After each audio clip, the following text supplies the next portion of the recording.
Congress cadre के सियासी तशद्दुद और पुलिस की लापरवाही के खिलाफ डीजीपी से शिकायत। तिलमलगिरी में बीआरएस के एहतजाजी कैंप पर और कोंडारेड्डी में सहाफियों पर हमलों की शदीद मजम्मत। खातियों के खिलाफ फिलफोर कार्रवाई का मुतालबा। कारगुजार सदर बीआरएस केटीआर की क़ियादत में एक वफद की डॉक्टर जितेंद्र से मुलाकात। कारगुजार सदर बीआरएस व रुकनी असेंबली सिलसिला के तारक रामाराव ने पार्टी के सीनियर कायदीन के हमरा डीजीपी डॉक्टर जितेंद्र से मुलाकात की और बीआरएस पार्टी के अरकान पर कांग्रेस पार्टी कैडर्स के हालिया हमलों और पुलिस की मुबैना लापरवाही से मुताल्लिक बाज़ाब्त शिकायत दर्ज करवाई। शिकायत में नाखुशगवार वाक़ियात की एक सीरीज को नुमाया तौर पर पेश किया गया, जो कि रियासत में अमन व अमान के खुसूस में संगीन तशवीश का बायस है। बीआरएस कायदीन ने जिले सूर्यापेट के तिलमलगिरी में बीआरएस पार्टी के एहतजाजी कैंप पर कांग्रेस के गुंडों के हमले की खुसूस में शिकायत दर्ज करवाई। बीआरएस के कैंप पर गुज़िश्ता कल हमला किया गया। तलबा लीडर व साबिक़ रुकनी असेंबली तोंगा तुर्ती जी किशोर की क़ियादत में बीआरएस ने जमहूरी उसूलों पर सख्ती से अमल अवारी के साथ किसानों की तायद व हिमायत में पुरअमन एहतजाज मुनज़्ज़म किया था। ताहम एहतजाज को कांग्रेस के 50 कारकुनों ने पुरतशद्दुद तरीके से रोक दिया। कांग्रेस के कारकुन हालत नशा में थे, जिन्होंने पत्थरों, अंडों और खाम बमों से के इस्तेमाल के जरिए बिला इश्तियाल हमला किया। इस वाक़े पर तबसरा करते हुए केटीआर ने कहा कि अगर हमारी जानिब से जवाबी कार्रवाई की जाती तो कांग्रेस के इन 50 गुंडों में से एक भी बच नहीं पाता।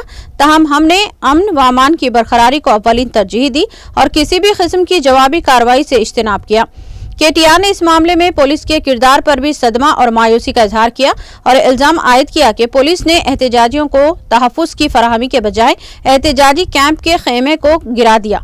बीआरएस वफद ने एक और संगीन शिकायत 2 खातून सहाफ़ियों और दीगर रिपोर्टरों पर हमले के खुसूस में दर्ज करवाई। खातून सहाफ़ी किसानों के खर्जात की माफ़ी की सूरत हाल और हक़ाइक़ की जांच के लिए चीफ मिनिस्टर रेवंत रेड्डी के आबाई गांव कोंडारेड्डी पहुंचे थे। खातून सहाफ़ियों को मुबैना तौर पर कांग्रेस के गुंडों ने हमले का निशाना बनाया। खातून सहाफ़ियों के साथ बदसलूकी की गई। केटीआर ने हमले की शदीद मजम्मत की और कहा कि खातून सहाफ़ी सिर्फ कर्ज माफ़ी के ताल्लुक से तफसीलात के हुसूल के लिए वहां गए थे, ताहम कांग्रेस के गुंडों ने इन पर हमला कर दिया। केटीआर ने इस सिलसिले में चीफ मिनिस्टर रेवंत रेड्डी की खामोशी पर भी शदीद तनकीद की और चीफ मिनिस्टर से माजरत ख़्वाही का मुतालबा किया। कारगुजार सदर बीआरएस ने सहाफ़ियों के खिलाफ सोशल मीडिया पर चलाई जाने वाली बदनीयती पर मबनी मुहिम की भी निशानदेही की, जो कि मुबैना तौर पर कांग्रेस के हामियों की जानिब से चलाई जा रही हैं।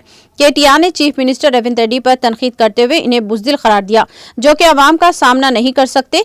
उन्होंने रिमार्क किया कि जब हमने किसानों के खर्जात की माफ़ी पर कहीं पर भी बात करने का चीफ मिनिस्टर को चैलेंज किया तो वो सामने नहीं आए। इसके बजाय वो 20 मरतबा दिल्ली का दौरा कर चुके हैं। उन्होंने कहा कि दिल्ली में अहमियत का हामिल वक्त गुजारते हुए चीफ मिनिस्टर ने रियासती मसाइल पर इनकी तवज्जो और वाबस्तगी पर सवालिया निशान लगा दिया है। बीआरएस के वफद ने पुलिस अहदेदारों के हालिया रुझान पर भी शदीद तशवीश का इजहार किया और पुलिस के रवैये को हद से ज्यादा जोश व खरोश से ताबिर किया। शिकायत में इस बात पर जोर दिया गया है कि सियासी मदाखलत के ज़ेरे असर इस तरह के रवैये के बायस अपोजिशन के लीडर्स के खिलाफ झूठे मुकदमात और पुरतशद्दुद कार्रवाई अंजाम दी जा रही हैं। केटीआर ने ऐसे वाक़ियात को उजागर किया जिसमें पुलिस अहदेदारान गैर सरकारी सरगर्मियों में शरीक हो रहे हैं, जैसा कि पुलिस अहदेदार उजरा की सालगिरह तकरीबात में शरीक हो रहे हैं। केटीआर ने इसे नामुनासिब करार दिया। वफद ने कहा कि हम पुलिस फोर्स के साथ हमदर्दी रखते हैं, ताहम ये बात काबिल कबूल नहीं है कि चंद अहदेदारान इस तरीके से अपने इख्तियारात का बेजा और गलत इस्तेमाल करें। केटीआर ने मुतनब्बा किया कि इख्तियार आर्जी होता है और अथॉरिटी के हामिल अफराद को हद से ज्यादा जोश व खरोश के बजाय जिम्मेदारी से काम करना चाहिए। बीआरएस कायदीन ने तिलमलगिरी हमले में और सहाफ़ियों पर हमले में मुलविस खातियों के खिलाफ फिलफौर कार्रवाई का मुतालबा किया। उन्होंने डीजीपी पर जोर दिया कि वो इस बात को यकीनी बनाएं कि खातियों के खिलाफ फिलफौर इल्जामात वाज़े किए जाएं और इन्हें गिरफ्तार किया जाए। केटीआर ने पुरजोर अंदाज में कहा कि सहाफ़ी जो जमहूरियत में अहम किरदार अदा करते हैं, अगर वही महफूज नहीं हो तो आम शहरियों के तहफ़्फ़ुज़ को मज़ीद ख़तरा लाहक होगा। केटीआर ने हैदराबाद में अमन व अमान की बिगड़ती हुई सूरत हाल पर शदीद तनकीद की और रिपोर्ट्स का हवाला देते हुए कहा कि अंदरून एक माह 28 कत्ल की वारदातें पेश आई हैं। उन्होंने शहर में अमन व अमान की बरकरारी के लिए चीफ मिनिस्टर रेवंत रेड्डी की अहलियत पर सवालिया निशान लगाया है कि केटीआर ने आखिर में कहा कि हमने अब तक सब्र तहम्मुल का मुजाहरा किया, सिर्फ इसीलिए कि हम हैदराबाद की ब्रांड इमेज को नुकसान पहुंचाना नहीं चाहते, ताहम हमारे सब्र व तहम्मुल को कमजोरी ना समझा जाए। अगर ऐसी ही सूरत-हाल बरकरार रहती है तब उन्होंने इंतकामी कार्रवाई नागुज़ीर होने का इंतबाह दिया। बीआरएस कायदीन ने डीजीपी पर जोर दिया कि वो पेश करदा मसाइल पर फिलफौर और सख्त कार्रवाई करें। रियासत में अमन व अमान की बरकरारी की अहमियत पर जोर देते हुए वफद ने कहा, पुलिस फोर्स गैर जानिबदारी और जिम्मेदारी से खिदमत अंजाम दे। తెలంగాణ తొలి ముఖ్యమంత్రి రాష్ట్రంలో ప్రతిపక్ష నాయకులు పెద్దలు బీఆర్ఎస్ పార్టీ అధ్యక్షులు కేసీఆర్ గారి ఆదేశం మేరకు రాష్ట్రంలో రైతులను మోసం చేస్తున్న ఈ ప్రభుత్వం మీద రుణమాఫీ పేరిట మోసం చేస్తున్న ఈ ప్రభుత్వాన్ని ఎండగట్టే క్రమంలో ప్రజాస్వామ్యబద్ధంగా నిన్న రాష్ట్రంలోని అన్ని నియోజకవర్గ కేంద్రాల్లో అన్ని మండల కేంద్రాలలో శాంతియుతంగా ప్రజాస్వామ్య పద్ధతుల్లో మా పార్టీ నాయకత్వం మొత్తం కూడా నిరసన కార్యక్రమాలు చేపట్టింది। అందులో గౌరవ శాసనసభ్యులు, శాసన మండలి సభ్యులు, గౌరవనీయులైన పార్లమెంట్ సభ్యులు, అదేవిధంగా మాజీ శాసనసభ్యులు, మాజీ శాసన మండలి సభ్యులు అందరం కూడా ఎక్కడి వారం అక్కడ పాల్గొన్నాం। నిన్న ఒకటే రోజు ఈ రెండు ఉదంతాలు కూడా ఇప్పుడే రాష్ట్ర డైరెక్టర్ జనరల్ ఆఫ్ పోలీస్ గారికి వివరంగా ఆధారాలతో సహా వారికి సమర్పించడం జరిగింది। వారికి కొన్ని వీడియోలు కూడా చూపెట్టడం జరిగింది। నిన్న సూర్యాపేట జిల్లా తుంగతుర్తి నియోజకవర్గం తిరుమలగిరి కేంద్రంలో అక్కడ మా మాజీ శాసనసభ్యుడు తమ్ముడు విద్యార్థి నాయకుడిగా తన జీవితాన్ని ప్రారంభించి అంచెలంచెలుగా ప్రజల ఆశీస్సులతో 2 సార్లు శాసనసభ్యుడిగా ఎన్నికైన సీనియర్ నాయకుడు తమ్ముడు గ్యాదర్ కిషోర్ గారి నాయకత్వంలో ఆ నియోజకవర్గ రైతాంగం ప్రజాస్వామ్య పద్ధతుల్లో దాదాపు ఒక 500-600 మంది గుమిగూడి శాంతియుతంగా ట్రాఫిక్ కి అంతరాయం కాకుండా ప్రజలను ఇబ్బంది పెట్టకుండా కేవలం నిరసన చెప్పే క్రమంలో తమ కార్యక్రమం తాము నిర్వహిస్తా ఉన్నారు। 50 మంది కిరాయి మూకలు, కాంగ్రెస్ గూండాలు తాగిన మత్తులో అక్కడ స్థానిక పోలీస్ యంత్రాంగంతో కుమ్మక్కై ఆ నిరసన శిబిరం మీద దాడి చేసి ఆకస్మికంగా సుతిల్ బాంబులేసి గుడ్లు, చెప్పులు, రాళ్లు కొట్టి హింసాయుత వాతావరణాన్ని కల్పించే ప్రయత్నం చేసినారు। మా వాళ్ళు నిజానికి కనుక తిరగబడితే నిన్న 50 మంది కాంగ్రెస్ మూకలో, కాంగ్రెస్ గూండాలలో ఒక్కడు కూడా మిగిలేటోడు కాదు। కానీ హింస ప్రజాస్వామ్యంలో హింస సమాధానం కాదు కాబట్టే మా వాళ్ళు గమ్మున ఉన్నారు। నిన్న దుర్మార్గం ఏంటంటే పోలీసు వాళ్ళు స్వయంగా స్థానిక పోలీసులు ఆ నిరసన శిబిరం యొక్క టెంట్లు కూడా వాళ్ళు కూల్చేసి ఆ గూండాలకు వత్తాసు పలకడం ఏదైతే ఉందో ఇది రాష్ట్రంలో నడుస్తున్న రేవంత్ రెడ్డి అనే ఒక పిరికి పంద పరిపాలనకు ఇది సంకేతంగా, నిదర్శనంగా మేము అనుకుంటా ఉన్నాం। ఎందుకంటే ప్రజల్లోకి పోయి రైతులకు సమాధానం చెప్పే దమ్ము లేని దద్దమ్మ ఈ ముఖ్యమంత్రి। మేము అడిగినాం, చేతనైతే రా, ఏ ఊరికి పోతావో రా, ఏ మండలానికి పోతావో పోదాం, నీ కాన్స్టిట్యున్సీ కొడంగల్ పోదామా, లేదా నీ సొంత ఊరు, నువ్వు పుట్టిన ఊరు కొండారెడ్డిపల్లె పోదామా, వస్తావా అని అడిగినాం। ఎక్కడికి రాలేదు, కానీ ఢిల్లీకి పోయినాడు 20వ సిగ్గు లేకుండా ఢిల్లీకి తొత్తుగా, ఢిల్లీకి గులాముగా ఇలా ఈ ముఖ్యమంత్రి గారు గల్లీలో తిరిగి ప్రజలు అవస్థల్లో ఉంటే క్షేత్రంలో తిరగాల్సిన ముఖ్యమంత్రి, మంత్రులు ఇవాళ అడ్డగోలుగా ఈ రకంగా పోలీసులను అడ్డం పెట్టుకొని, ఈ రకంగా కిరాయి గూండాలను అడ్డం పెట్టుకొని ప్రజలను భయభ్రాంతులకు గురి చేసి గొంతు నొక్కాలనే ప్రయత్నం చేస్తా ఉన్నారు। నిన్నటికి నిన్న ముఖ్యమంత్రి గారి సొంత ఊరు కొండారెడ్డిపల్లిలో 2 మహిళా జర్నలిస్టులు ఏమడిగినారు? పోయి వాళ్ళు ముఖ్యమంత్రిని బూతులు తిట్టినరా, ముఖ్యమంత్రి లాగులో తొండలిసి పెడతామని చెప్పినరా, ముఖ్యమంత్రిని చెట్టు కట్టేసి కొడతామన్నారా, ముఖ్యమంత్రి గుడ్లు వీకి గోటీలాడతామన్నారా? ఏమన్నారు? ఏం తప్పుడు మాటలు మాట్లాడినారు?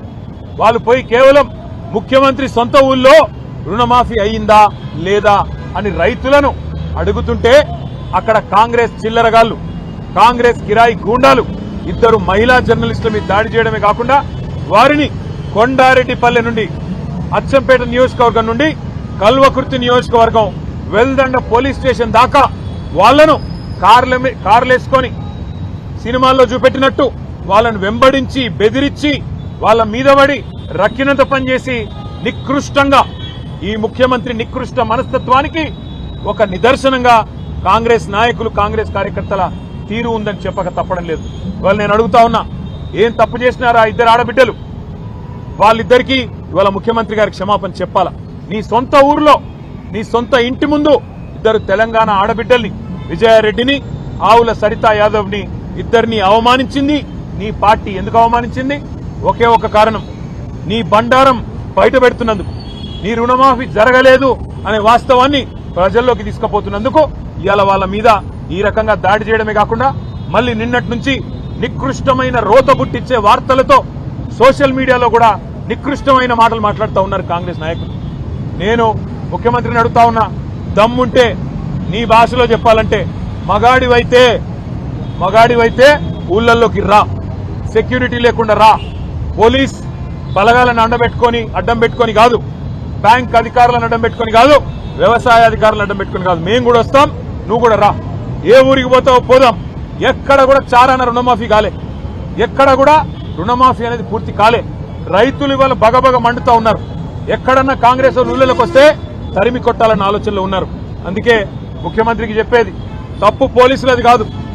పోలీసు వాళ్ళు ఏం చేస్తారు పాపం, ముఖ్యమంత్రి, మంత్రులు, అధికార గణం మీరేం చెప్తే అది చేయక తప్పదు. పోలీసు తప్పు కాదు, తప్పు ముఖ్యమంత్రిది, పరిపాలించే సత్తాలని సన్నాసు రేవంత్ రెడ్డిది అనే మాట నేను విజ్ఞప్తి చేస్తా ఉన్నా.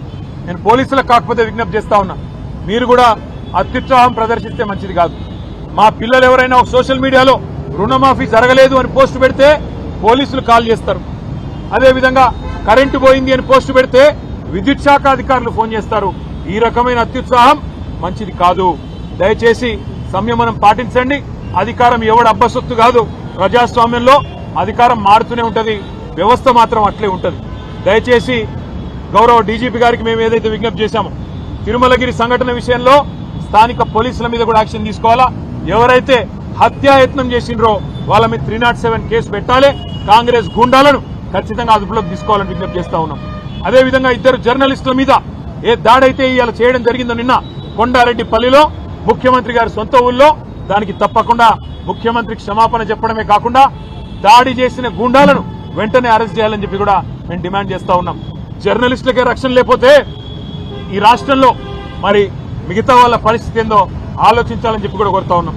అదేవిధంగా బేరు సత్యనారాయణ అని చెప్పి మా నాయకుడు, మాజీ ఎంపీటీసీ, ఆయన మొన్న మంచిర్యాల జిల్లాలో మంచిర్యాల నియోజకవర్గ కేంద్రంలో అక్కడ ఉండే స్థానిక కాంగ్రెస్ ఎమ్మెల్యే వేధింపులు, పోలీసును అడ్డం పెట్టుకుని ఆయన చేసిన హరాస్మెంట్ తట్టుకోలేక గొంతు కోసుకున్నాడు బ్లేడ్తో. ఇవాళ చావు బతుకుల్లో కొట్టుమిట్టాడుతూ ఉన్నాడు. ఈ విషయం కూడా డీజీపీ గారికి మేము చెప్పాం. ఇది ఒక్క మంచిర్యాలలోనే కాదు, ఇక చాలా చోట్ల ఈ రకంగా పోలీసులను అడ్డం పెట్టుకుని హరాస్మెంట్ కార్యక్రమం జరుగుతూ ఉంది. కానీ ప్రజాస్వామ్యంలో ఈ రకంగా వ్యవస్థలను అడ్డం పెట్టుకుని ఎక్కువ రోజులు బతుకుదామని ముఖ్యమంత్రి అనుకుంటే ఆయనంత మూర్ఖుడు, ఆయనంత పిచ్చివాడు ఇంకెవడు ఉండడు. అందుకే డీజీపీ గారు కూడా విజ్ఞప్తి చేసినాం, రాష్ట్రంలో శాంతి భద్రతలు అదుపు తప్పుతా ఉన్నాయి.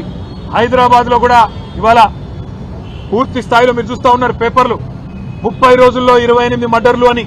ఈ నగరానికి ఏమైంది అని చివరికి ముఖ్యమంత్రి గారికి అప్పుడో ఇప్పుడో ప్రభుత్వానికి వెన్నుదన్నుగా నిలిచే పత్రికలే వార్తలు రాసే పరిస్థితి కూడా వచ్చింది. అందుకే ఇవన్నిటి కూడా డీజీపీ గారు దృష్టిలో పెట్టుకోవాలని, వెంటనే మేము ఏ విషయాలైతే ఇప్పుడు వారి దృష్టికి తీసుకొచ్చామో వీటి మీద స్పందించాలని కోరినాం.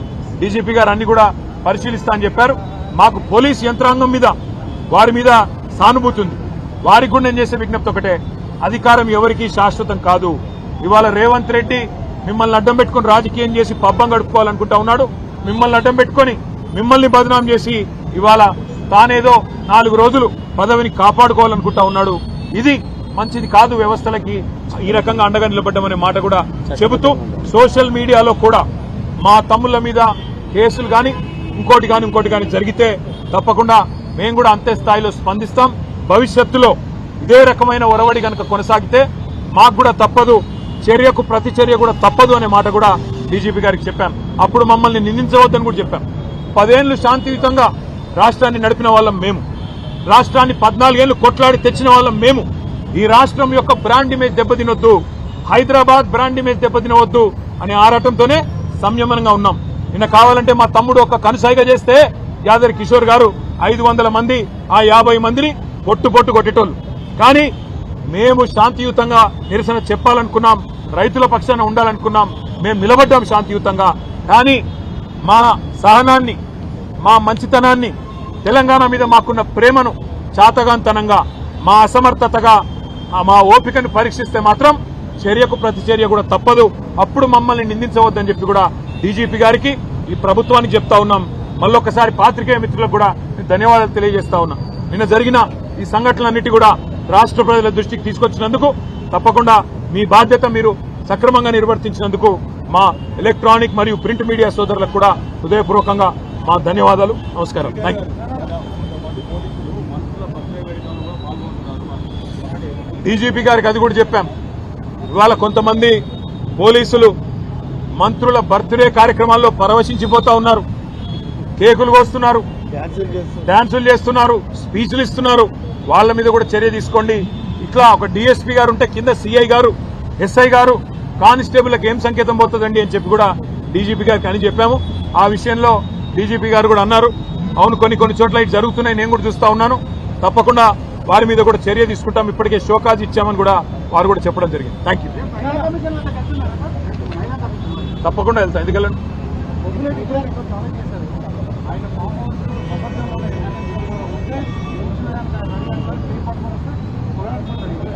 పొంగులేటి గారికి అంత శ్రమ అవసరం లేదు. పొంగులేటి గారికో ఇంకోరికి అంత శ్రమ అవసరం లేదు. FTL బఫర్లో ఉన్న ప్రతి నిర్మాణం, ఇప్పటికే అన్ని సెటిలైట్ మ్యాప్లు ఉన్నాయి, ఆయనంత బాధ కూడా పడాల్సిన అవసరం లేదు. ఎలా చెరువులు పూడ్చి కట్టారో అవన్నీ కూడా సెటిలైట్ ఇమేజెస్ ఉన్నాయి, చూసుకోండి. రంగనాథ్ గారితో మాట్లాడుకోమనండి, ఎక్కడెక్కడ FTLలో బఫర్లో ఉన్నాయో వాటిని కొట్టడం ప్రారంభించండి. పొంగులేటి శ్రీనివాసరెడ్డి గారు, వివేక్ గారు, P6 వివేక్ గారు, అదేవిధంగా KVP రామచంద్రరావు గారు, మధు యాష్కి గారు, పట్నం మహేందర్ రెడ్డి గారు, ఇంకా కేవలం గుత్తా సుఖేందర్ రెడ్డి గారు, వీళ్ళందరి ముందు నేలమట్టం చేసి ఆ తర్వాత సామాన్య ప్రజల మీద పడాలని చెప్పి ప్రభుత్వానికి నా విజ్ఞప్తి. Thank you.